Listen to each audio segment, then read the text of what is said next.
Welcome, Deeyah Khan, and thank you so much for joining us at Compassion in Politics. For those who don't know Deeyah, she's a Norwegian-British documentary filmmaker and human rights activist. She's won 2 Emmys and been nominated for 2 BAFTAs. She's made 6 extraordinary documentaries to date, which span honor killings, Islamic extremism, white supremacists in America, the anti-abortion movement. She spends a lot of time talking to people who hate and just makes the most extraordinary films about it. Her 2 most recent films you can catch on ITV. They're Being Muslim in America, for which she spent 20 months traveling through America, speaking to Muslims who had experienced catastrophic, life-destroying hate crimes, and meeting white supremacists who believed that Muslims were planning to take over their city, and other white Americans who were just frightened to live near a Muslim person. She runs her own production company, directs her own films, makes them herself, and she's also a UNESCO Goodwill Ambassador for Culture and Creativity. Welcome. You can never actually convey anything in one of those intros, but I just wanted to give people an idea of the span of your career. But I want to go back to how it began, because you didn't begin as a filmmaker. You started as a little girl who believed she had superpowers. Can you tell me about that? Yes. So first of all, thank you so much for having me. I was so inspired and moved and curious once I received your invitation to participate in this conversation, because I'd never really seen anybody from the political space or public space in general articulate some of the values that you have articulated and some of the aims that you are working towards.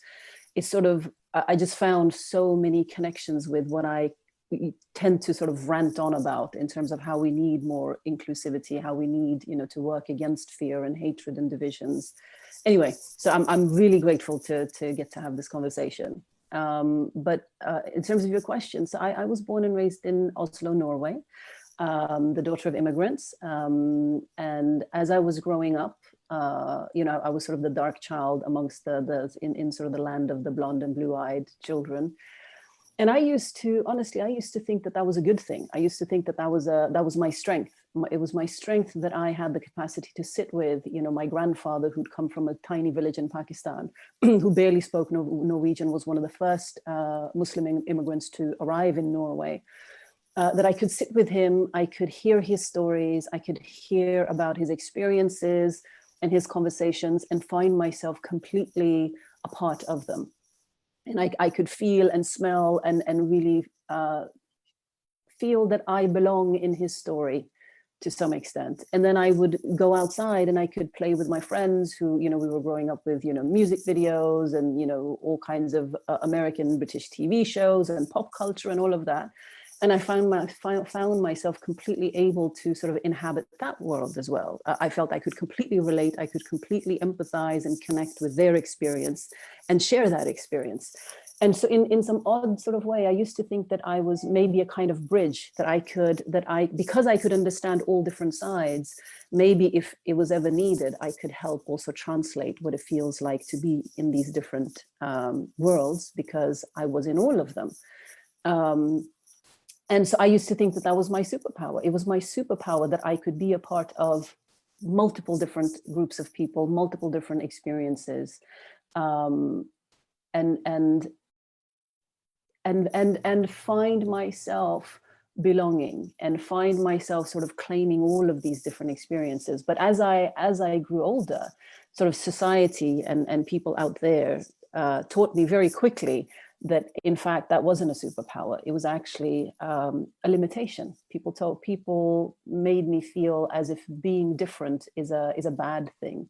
It's not something that gives you the ability to empathize and understand more people. It's something that contains you and puts you into a box and forces you to choose one or the other. And that was really difficult. It was difficult to be sort of realize that actually there are so many limitations, so many expectations of what somebody like you can and cannot do based on what you look like, or based on your gender, based on the family that you come from. So that was hard. And I studied music. Your film, yeah, you were a musician first of all, rather than a film. Yes, yes. And you presumably were enjoying that, but you discovered that you were met with a level of hate that you hadn't anticipated. Well, I was enjoying it to an extent. I was, the reason I did music is because my father had had a lot of experiences of racism when he came to Norway. And he had it in his head that it didn't matter how much you excelled within the educational space. It didn't matter how much you succeeded in all other fields. You would still, he actually gave me this very long lecture when I was quite young. I think I was like 10, 11 years old. And he said, you know, if somebody has to give you a job and you're in that room and you're with a white Norwegian girl, they will choose her over you. And that was based on his own experiences and the experiences of other friends of his that had come from other countries. And he said, so there are only two professions, as far as he could see, where you will not be judged based on anything, just on your hard work and your talents. And he said, one is music and the arts, and the second is sports. And he said, sports I know nothing about, and music he used to absolutely love. So he said, that's what it's going to be. So in a way, I always sort of joke about this, you know, he didn't arrange my marriage, but he sort of chose he picked the other thing that's a lifelong commitment, or, you know, a long commitment, which is a profession. So I did enjoy it, but it was very much sort of trying to satisfy his expectations, or try to live out his dream in a way. And as you say, yes, as soon as I became quite prominent in the public space in Norway, because it was very interesting at the time for people and for the press there as well, that here you have this little strange girl who looks different, who sounds different, who performs this, you know, North Indian, Pakistani classical music. So I became sort of this mascot for multicultural, this new Norway that looked different. So because of that, I received a lot of attention, but the more attention that I would get and the more success that I would get in my career at the time, a backlash very quickly mounted against me as well, which came from my family, my parents' communities, which was the Muslim communities in Norway, who basically objected to the fact that me as a young girl would participate or be a part of a profession that in their eyes sort of culturally is considered to be dishonorable, considered to be not something that a girl from a good family does. So that initially registered itself as just discontent and disapproval of that choice. But I was sort of protected by my father. You know, we used to have these delegations of men would come to our house and say, look, you need to make her stop. This is not okay. We don't do this. We don't allow our boys to engage in professions like this. Why are you making your daughter do this? And he would always show them the door and say, look, it's my life, my daughter. It's you have nothing, no say in this.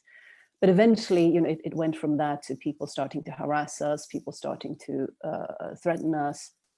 I don't know how many times we had to change our telephone number. And then eventually, when I got about 13, 14 years old, it started coming directly to me. They also used to go to my grandfather, who was a very religious, very respected Muslim man in the community in Norway. He helped build many of the mosques there, for example.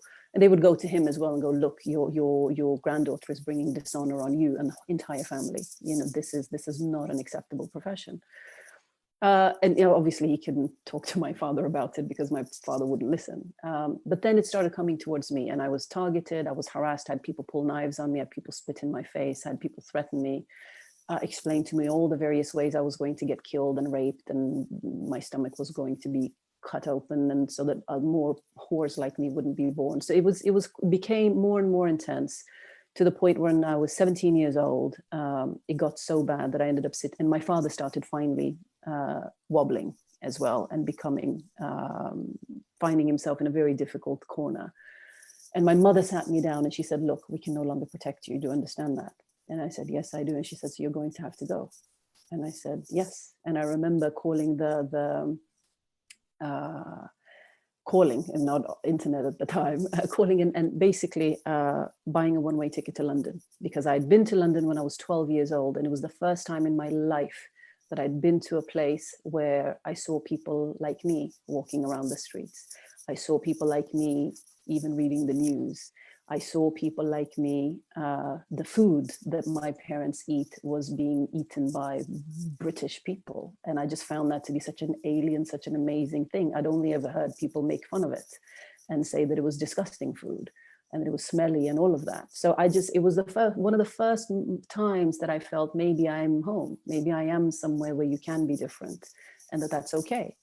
So when I had to choose to leave somewhere, I chose to come to London because of that feeling that it had given me. But at the time it was very, very difficult because I felt sort of unclaimed, and I felt as if, I was just not good enough for either side. You have this wonderful description in your TED talk of being the last bit of luggage in the carousel, on the carousel in a baggage hall, with that nobody no one claiming you. No, nobody comes to get you.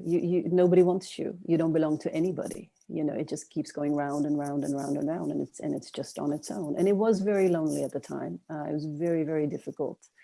But looking back on it, obviously it was an important part of doing the work that I've done in later years, and also having the kind of sensibilities and the understanding of what it feels like to be on the outside, what it feels like to not be good enough, what it feels like to feel as if you don't matter, feel like you don't belong, you're not accepted, all of that. So I have sort of intimate personal experience of what that's like and what it can do to somebody. And you then went on to make this extraordinary film about an honor killing and the position that a woman can find herself in, sort of falling in the gap between her family and the culture she finds herself in. Can you talk a bit about that? Yes, I eventually left music and realized that was not for me. That was still me trying to sort of fit into what someone else wanted me to be. And, film was never something that I planned on doing. I never dreamed of becoming a filmmaker. I didn't go to school for filmmaking. I didn't study it. I have no journalistic background either. I was just desperately obsessed with wanting to try to tell this young woman's story. Banaz Mahmod was her name. She was a young Iraqi Kurdish woman whose family had moved from Iraq to South London.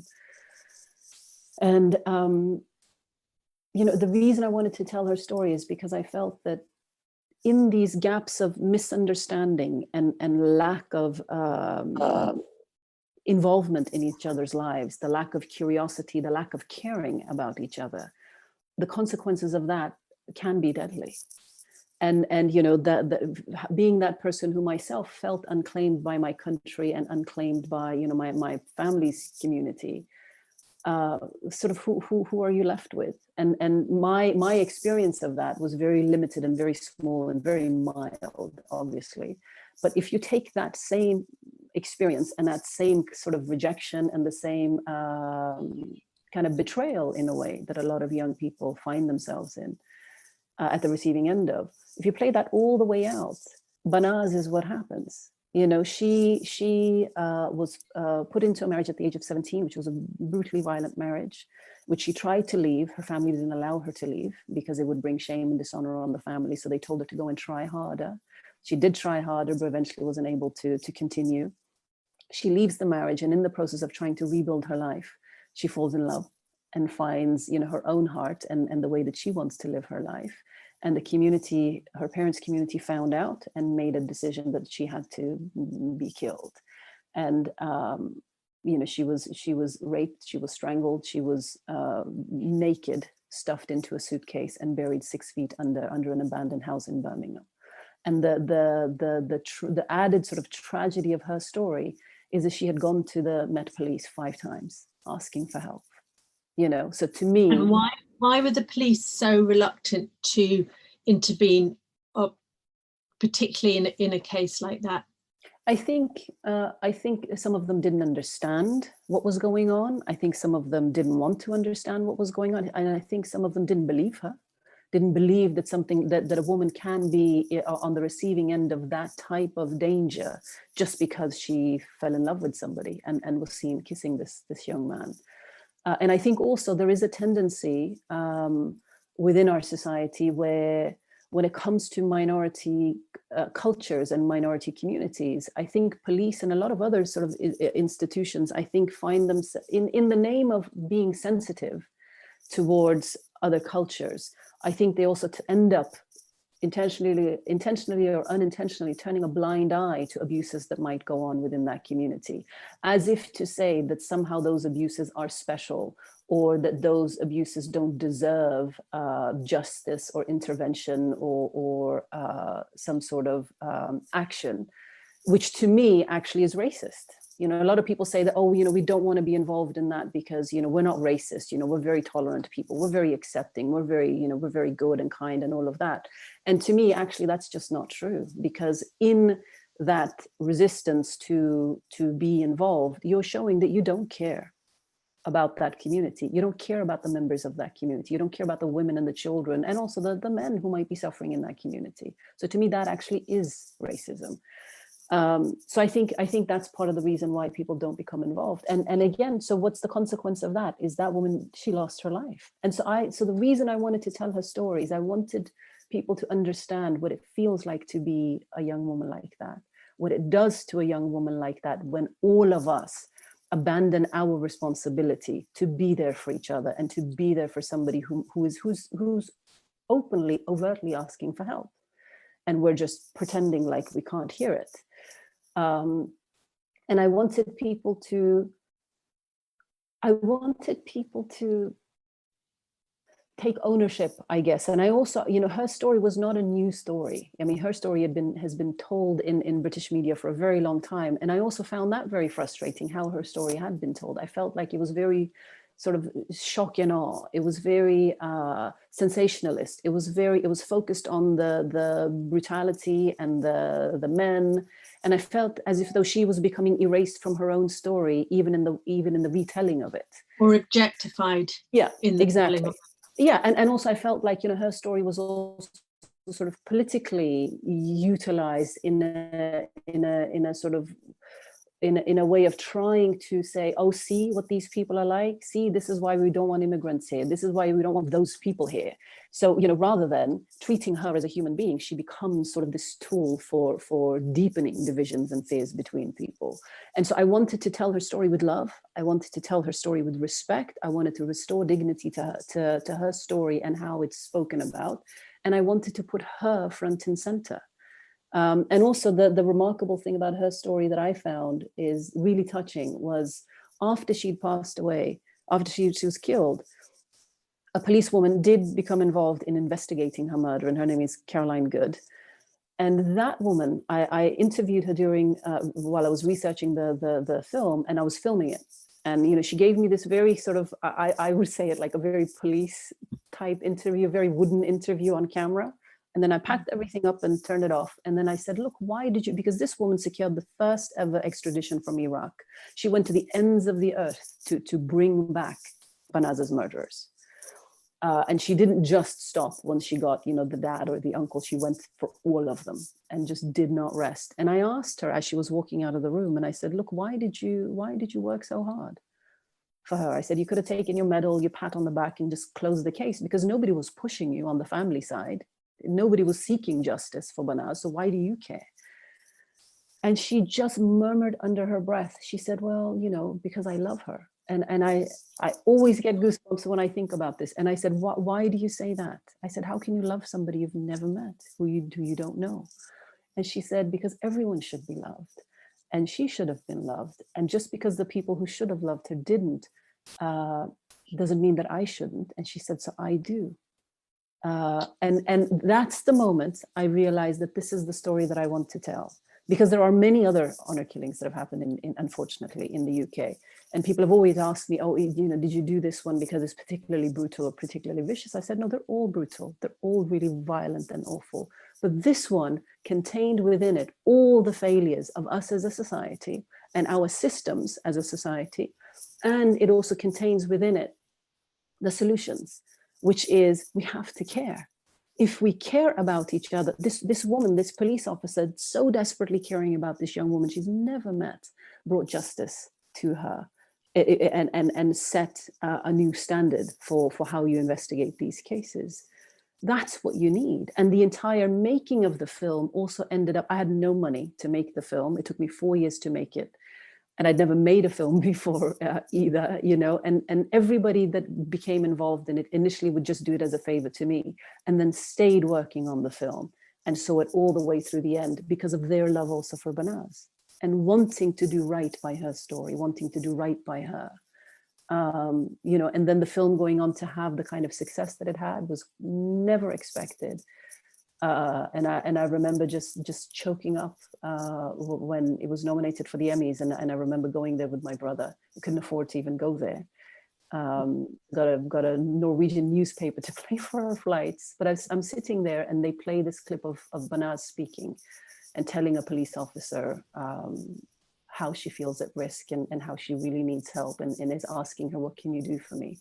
And I was just so sad and also proud. I was sad that we lost a young woman like that. This country lost a young woman like that, and everything that she had to contribute to the society. But also I felt really proud that now people can hear her. And in hearing her, maybe we can do better.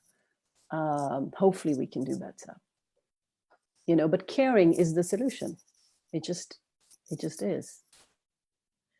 And I'm so moved by the way you described that police officer's response, that it was about love, because so often in politics we feel the driver has to be some kind of righteous, avenging anger. And compassion in politics, you know, we believe that things should come from a place of compassion, which is about having that empathetic concern for the suffering of another and then taking action as a result of it. And that seems to be so perfectly embodied in what the police officer did, and also in your work.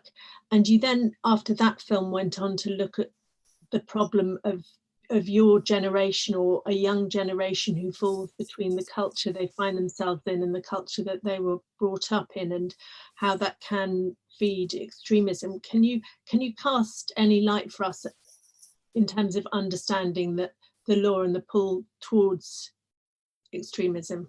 Yeah, so the second film that I did also looked at you know, young people born and raised in the UK, and the same sort of clashes and compression that they found themselves in the same sense of falling between all the falling in the gaps between all the various communities and identities that they were trying to inhabit. And what was really extraordinary for me to realize is that, you know, I would sit there. So I had been, you know, I'd lived with death threats from Muslim extremists and hardline Muslim men for most of my life.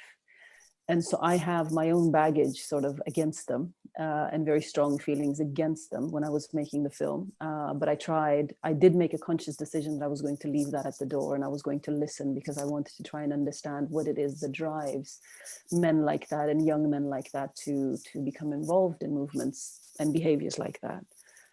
And I found myself listening to some of these men, and they would be speaking about their alienation, their loneliness, the discrimination that they faced, the lack of understanding and the lack of compassion that they came across from, again, their country and also their families. And I remember just sitting there going, you know, they're just going through all their life experiences, and I'm sitting there going, me too. Me too. I felt like that. And I still feel like that. Yeah, wow, me too, me too, me too. And just finding myself agreeing with them. These horrible, horrible men, you know, or the men I would have thought are horrible, horrible humans. And then I remember being really bothered by the sort of, you know, okay, so we've all shared these experiences. We've all, you know, resided in these feelings, both of us. So what is it that makes me pick up a camera and you pick up a gun? What is that? And this I really grappled with for quite a while, and finally realized that in all the stories that I had filmed, every single time when we find ourselves at our most broken and at our most vulnerable and in most need of understanding, of compassion, of somebody just being there, being willing to be there with us, not to solve our problems for us, but just to be there with us when we need it. Every single time in these young men's stories, a recruiter showed up. Somebody who did not wish them well showed up. and gave them the belonging, the compassion, the love, the support, the understanding, the you are good enough, I am here for you, purpose, giving them meaning, giving them answers to a lot of the questions that they have, and also some people who are really in search of wanting to contribute to the world in a positive way, wanting to change the world, not being satisfied with the current setup, wanting to do something, and also wanting their sort of personal and human needs met. These recruiters would fulfill that. And for me, the only difference that we have these different paths is, for me, it was people like my mother showed up, other women showed up, that people who wished me well, people who were there for me because of me and not for their own cynical gains, that they wanted to exploit these young people's suffering and these young people's brokenness for their own political ends and their own violent ends. And that was a huge lesson for me to learn and to realize, in a way, how easy it is for young people to become radicalized, and how easy it is. People talk about, and at the time, ISIS was being spoken about absolutely everywhere, and it was all about the brutality and the violence, and rightly so. But there are personal histories that bring somebody to that point, because they would also say, oh, he used to be such a sweet boy, can't understand it. Suddenly he's become this beast, what is it? There are things that happen in people's lives that bring them to make the decisions that they do eventually. And I just, again, felt frustrated that we weren't looking at that. Why do people do the things that they do? Not just what do they do, why do they do them?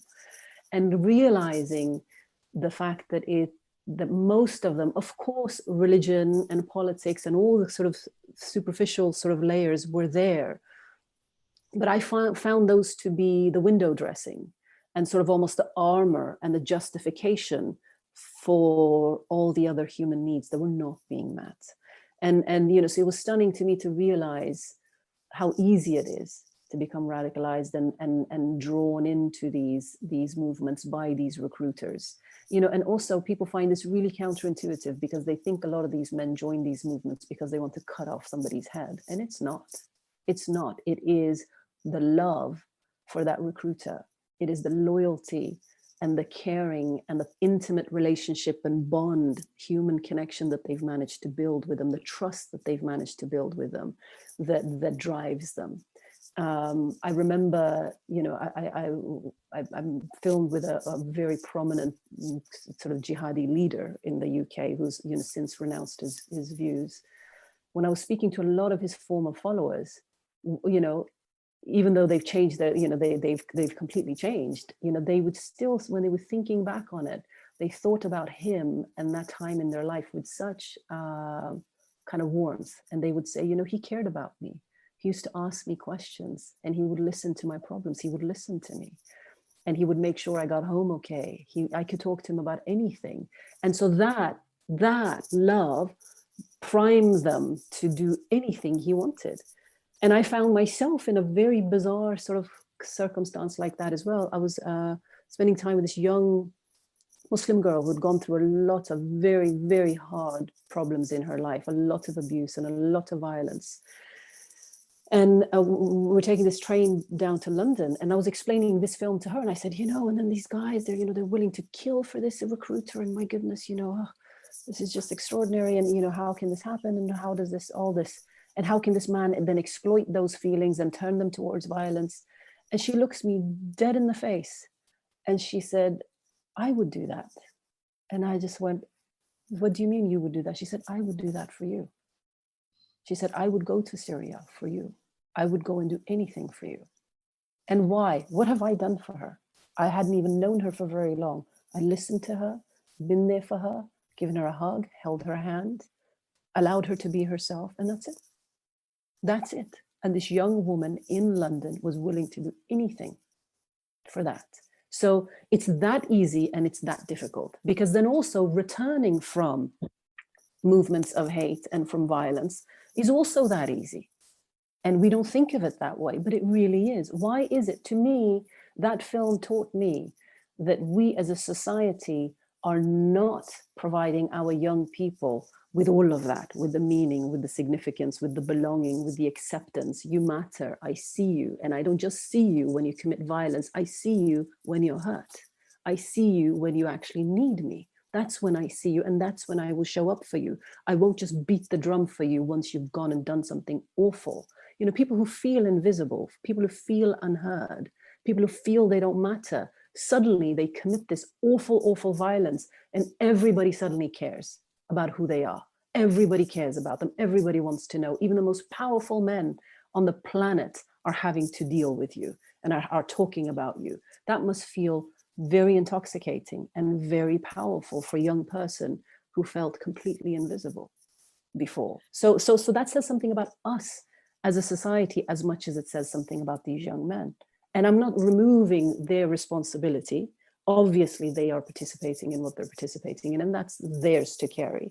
And that's their responsibility and their burden. And they should suffer the consequences of that. But it does say something very important about us and our society and how we are letting down our young people. Why is it that you, during the time of, you know, ISIS sort of height, they had recruiters online spending hundreds of hours recruiting just one person. And what do? Nothing. Well, we judge. We judge and we ostracize, yeah, and we generate fear. And as you were talking, you know, one of the things that we say at Compassion in Politics is that there's a missing piece of psychology in the way that we do politics and also in the way that we formulate society. And that need to be seen as such a basic psychological driver. I mean, it's innate, it's in us all. And you know, ideally that need is met, yeah, early on, and we don't have to see continuing to get that need met. But in a culture where it's about what you have and who you are, you know, what you're doing rather than who you are, we, yeah, as a society seem fundamentally unable, you know, in the absence of compassion, to do that holding and that claiming. Yeah, and you know, I absolutely agree. And it's interesting to me and terrifying to me that extremist movements have somehow figured that out. They have figured out the importance of compassion. They figured out the power of belonging, the power of meaning and purpose. You know, not everybody wants to just be a consumer. Not everybody, not all young people. I mean, most young people, I mean, what's so wonderful in a way with all the young people that I met, many of them had such a sincere desire to do something, to contribute to the world and to contribute their own talent and own sort of capacities to that. But you know, in our sort of public space, we in a way don't really make room for that. You know, it's like you say, it's more about individual success. It's not about a community. These extremist movements, they provide community and all the beauty of that. And the, you know, you fall, I'm there for you. You need something, I will be there. You can't do this, let me hold that for a second for you.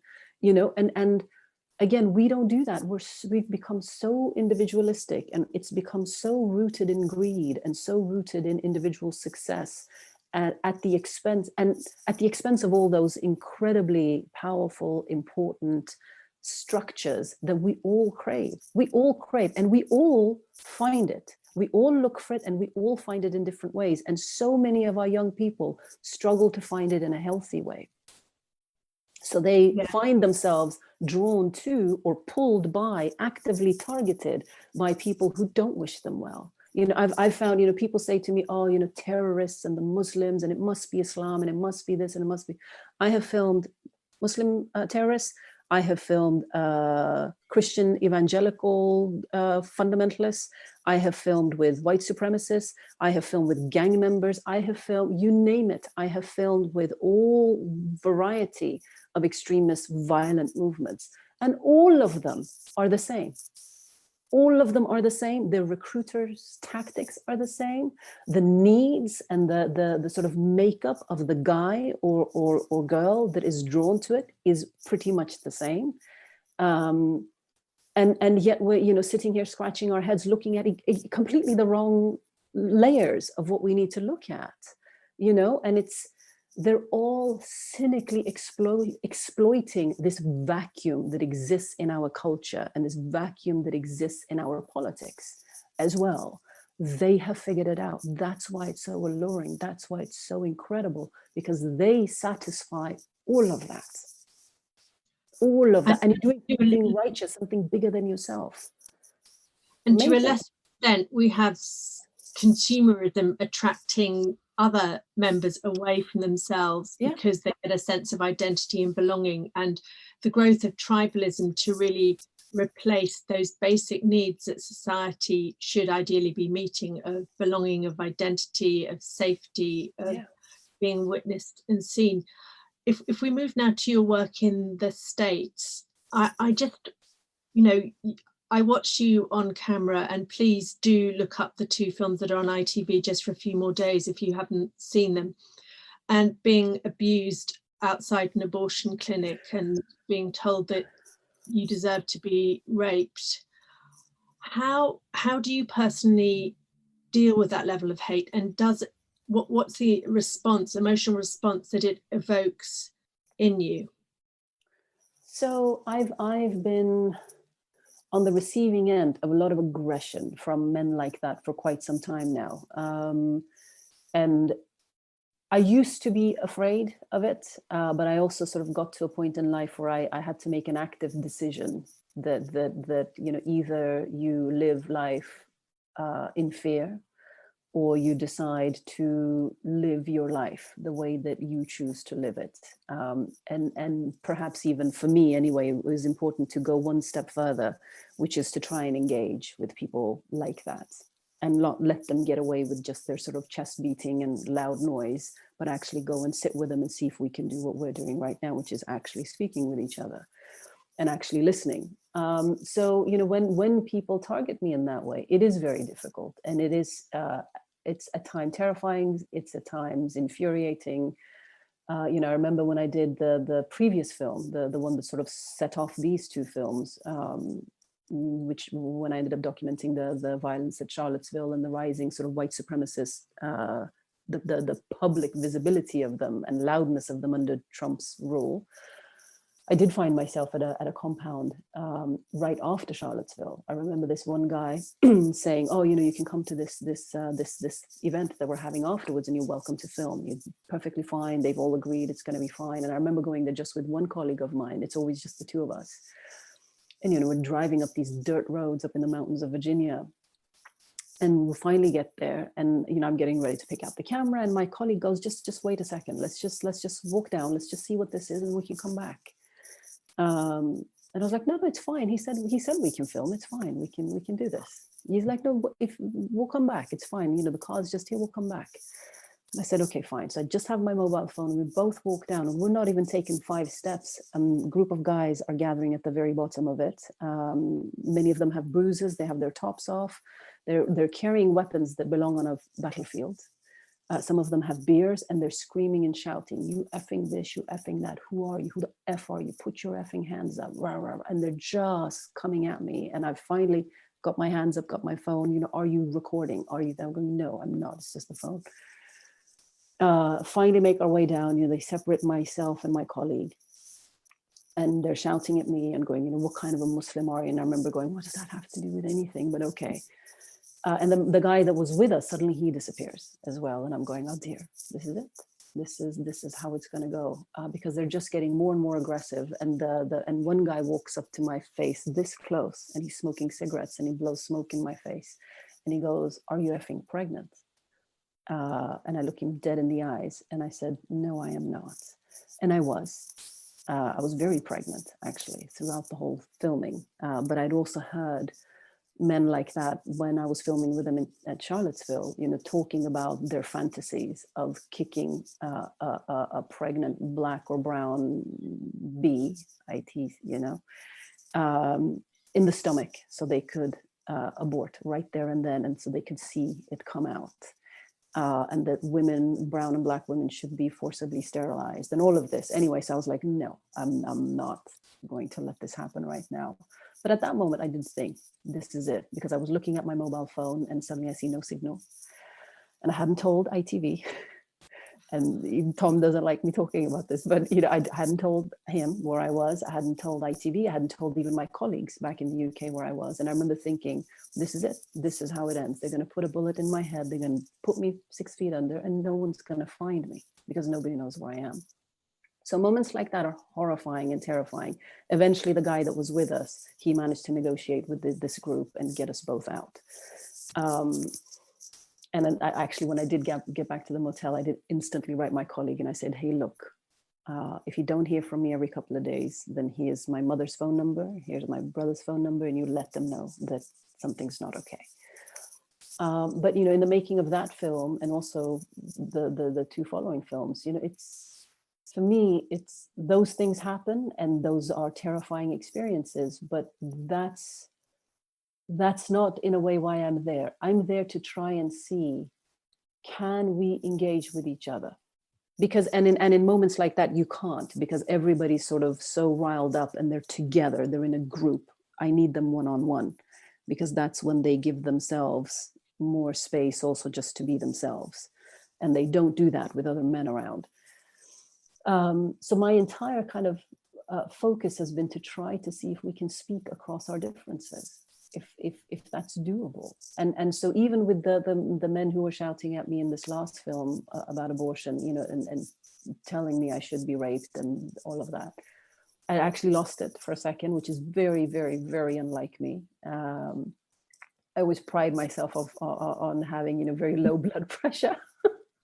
And because I've been on the receiving end of a lot of abuse and hatred from men like that for a really long time, you know, I just think I can handle it, but it does get to me. But then I was able to sort of get myself down from getting really pissed off at them as well. Because to me, somebody has to interrupt that. Somebody has to stop that cycle. It's so easy. And I would be perfectly justified in getting even more in their face. I don't think people would go, oh, why did you do that? But that's not the point. Yeah, that's exactly. What's the point of that? That just continues that cycle. Then they get more aggravated. I'll get more aggravated. And then we can all walk off in a huff, or we can all sort of pat ourselves on the back and feel very self-righteous about, oh, I'm such a feminist and I'm such an anti-racist campaigner. And they can go off in a huff and pat themselves on the back for being great, whatever they are, you know. And what's the point of that? To me, in all the films that I've done and in all the work that I do, I'm desperately trying to, as I said to you earlier, I don't make films because I want to be a filmmaker. I really don't, actually. To me, it's a means to an end. It allows me the opportunity to speak with people who would otherwise never speak to somebody like me. It allows me the opportunity to ask the questions that I'm very curious about, and it gives me the space to try and understand what's going on and how we can get closer to understanding, and through that learning and maybe come up with better solutions to what? To how are we going to coexist with each other? Because that's the goal. The goal is we have to understand each other so that we can coexist. And we have to find a way to coexist peacefully. And we don't have to like each other. We don't have to love each other. We don't have to agree with each other, but we still have to coexist. We still share the streets with each other that we do. We still share the soil together. And also all the, you know, which COVID has been such a perfect sort of example of the challenges that we face as a sort of, as a human community, not just even as separate countries. You know, it sees no boundaries. It doesn't stop at you because of your skin color or because of your credentials, or at me because of my background or anything like that. So the challenges that we're all up against. And the solutions also have to be collective decisions, and decisions that take all of our needs as much as possible into consideration. You know, it can't just be every man for himself. It just cannot be. The world doesn't work like that. Life doesn't work like that. And so for us to operate like that and speak like that in our public space just adds to our challenges rather than starting to unpick them. So the reason I make films is I'm desperately curious about people, and I'm desperately interested in how do we make this work? How are we going to do this together? After the blustering, after the chest beating, after the rhetoric, after the slogans, now what? Now what? What is it that you really need? What is it that you're really talking about? What is it that you're really afraid of? And let me tell you how it is for me. And maybe in that exchange and in that listening, maybe we can get somewhere. And in the film that I did do about white supremacists, one man ended up leaving, actually the man that accompanied me at that compound, because he saw how I was treated. And he was a Nazi himself who had talked about deporting me earlier in the film. And how he would have to hand me over if you know, something was to happen. And if people like me were starting to get rounded up, he would hand me over to be deported. He, after seeing me treated like that, after we'd spent quite a lot of time together, it started to fall apart. His ideology, his commitment to that ideology. Also, he thought he was the good guy. In all of our minds, we all think that we're the hero of the story and that we're doing the right thing, not the wrong thing, that we're doing good. You know, he's not driven by, I'm doing the wrong thing. You know, I'm no, and that is a terrible problem with rightness, that when you feel you're right, the ends can justify the means. Exactly. And we lose sight of the very value that we're seeking to embody. Now, I'm just going to pause the conversation because I know that our audience have been putting questions in. No, I have another question I want to ask you, but before I do, let's take some questions. Yes, from Salma Hamid. Have you interviewed and filmed any female extremists, fundamentalists and supremacists, and what's their reaction been, and has it differed from the male? I have, yeah, in the jihad film, I did film with one young Muslim woman, Yasmin, who was an extraordinary woman, and with her it was the same thing. It might be that her experiences are slightly different from the men, because for her the gender aspect is even more, well, actually gender is important on both sides of it, but her being a woman, having had some of the life experiences she had, she, for example, was seeking justice.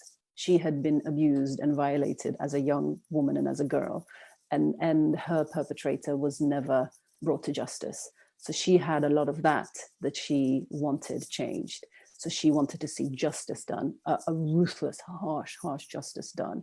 So she participated in the movement, again, out of loyalty, out of commitment to both the cause, but also the community where she found herself to be accepted, just the way she was, even broken.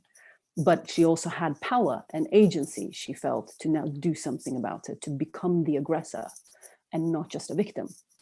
And on the white supremacist side of it, I did film, a lot of the women didn't necessarily want to be filmed. I did meet some women, but you know, the view of the world, or the vision of the world that the white supremacists that I filmed with sort of present to women, it's not a very appealing position that they're giving women. Actually, ISIS give women a more powerful role in a way than the white supremacists are. The white supremacists cast women just as baby carriers. They can be nurses when this race war breaks out that they all think will happen. And if all the men have been killed, then the women can enter the battlefield. Whereas, you know, on the ISIS side of it, you know, they gave women far more powerful positions. So in the sense, there was more power and agency there. So there's the misogyny and racism intertwined. Absolutely. Absolutely. On both ends of the spectrum, which is fascinating to me. We've got another question from Francis Dickinson. Do you think that education plays a key role in preventing or reducing extremism? I think it can. I don't think it does. I think that it can. I think, you know, one of the things that I find difficult to sort of digest is that, you know, in the UK, for example, we don't teach the British past. We don't teach how Britain was involved in all parts of the world and what that truly meant, not just sort of glossing over it, but what that truly meant to the other side. I mean, you know, there's lots of people in the UK that I've spoken to that have no idea why immigrants are here, why people who are brown and black even are in this country. You know, so education could be a place. The education system could be a place where we relearn and rethink and re-understand each other, where we truly can ask questions of each other, where we can truly learn about each other and each other's stories and each other's perspectives, and sort of start reducing these lines of the other, where the other doesn't really remain the other, it just becomes us, all of us. So I think education could be, but I don't find that it is at this moment, no. It should be, though. And we're not teaching, for example, compassion. I mean, going back to your word, we're not teaching compassion. We're not teaching empathy. We're not teaching young people or our kids to listen and to sit in our discomfort when we don't agree with each other. And how do we resolve conflict? So conflict resolution is not taught. Reconciliation is not taught. And these are all not just skills that we need in our kind of intercultural society in order to coexist, but we also need it in our lives. I mean, these are skills that are life skills that our kids are not given in school. Absolutely. But in school we learn about the makeup of a volcano, but not actually how to handle ourselves when we're triggered, or what to do with difficult emotions, how to process feelings, exactly, to release them. Exactly, so, in a safe and healthy way. Because as I said earlier, we will meet these needs. We will find a way to do all of this and to release those feelings. It's a matter of, is it creatively and in a productive way and a helpful way to yourself and to others, or is it in a destructive, violent way? And that's the alternative to dialogue, is the violent side of it, which we're seeing more and more. So we've just had Biden elected in the States, and he very clearly said compassion and kindness are on the ballot paper. How hopeful are you that he can actually begin to address this whole situation? I'm hopeful that he is using words like that. I think that's a shift in and of itself.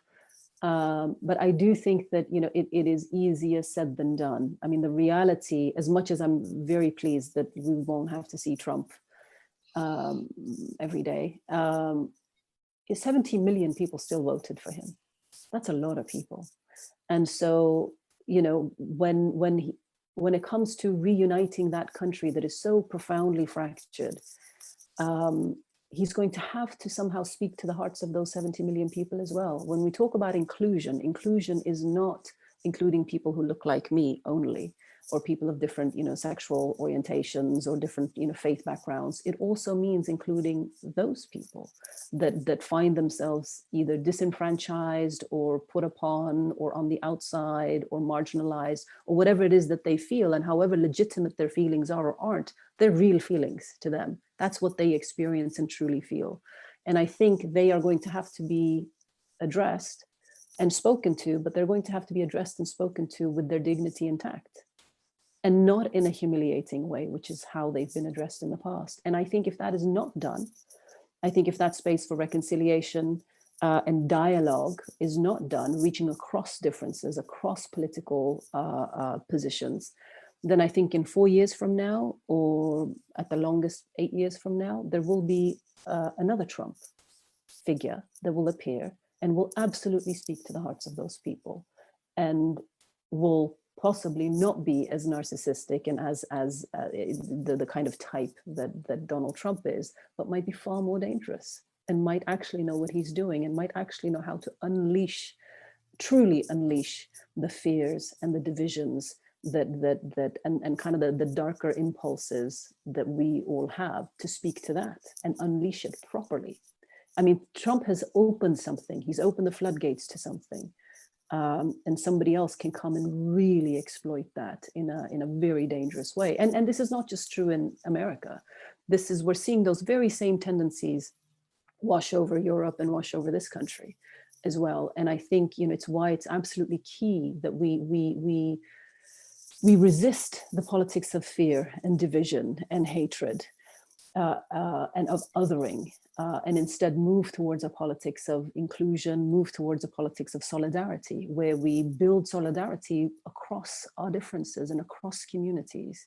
And how you do that is that it absolutely must be underpinned with empathy and compassion and listening and dialogue, and the willingness to reach across the boundaries of us and them. And we, I think, on our end of the political spectrum, does it as much as people on the other side do. And I think that's where we need to get better at, not just as comfortable and wonderful as it is to speak with you and with other people who I agree with. It's not helpful or productive to remain in our echo chambers. It really isn't. The only way we do this, and it doesn't fracture further, is we have to reach across. And I have found that the other side Even white supremacists weren't as difficult to reach as you would imagine. You know, one man left in the course of making that film, two others, one of the leaders of the largest, oldest neo-Nazi white supremacist organization in America left. And part of the reason he left was of the time that we spent together. And he said it to me. I said, you know, why are you willing to spend time with somebody like me? And he said, well, because I've never had a conversation like this before. Nobody's ever asked me the questions that you've asked. Usually we shout at each other. I get to be the Nazi, you get to be the anti-racist, and we both win. We both walk off and we both win. And he said, but this, he said, I haven't thought about some of the things that you're saying. You know, articulating to each other that we're actually in the same boat. You know, the targets that politicians give us of everything that is wrong in my life is somehow somebody else's fault. It's that guy's fault or that woman's fault. It's just not true. We're all struggling and suffering in the same ways, and we all need solutions that include all of us. And that's just not being articulated in our public space. In our public space, there's so much focus on, as I say, speaking to the fear side of us, those impulses in us as human beings. But we also have another impulse. You know, just as fear is contagious, so is hope. It really is. And caring about each other, that's contagious too. So we just need more and more voices and more sort of the volume dialed up to speak to and to invite that part of human beings out, you know?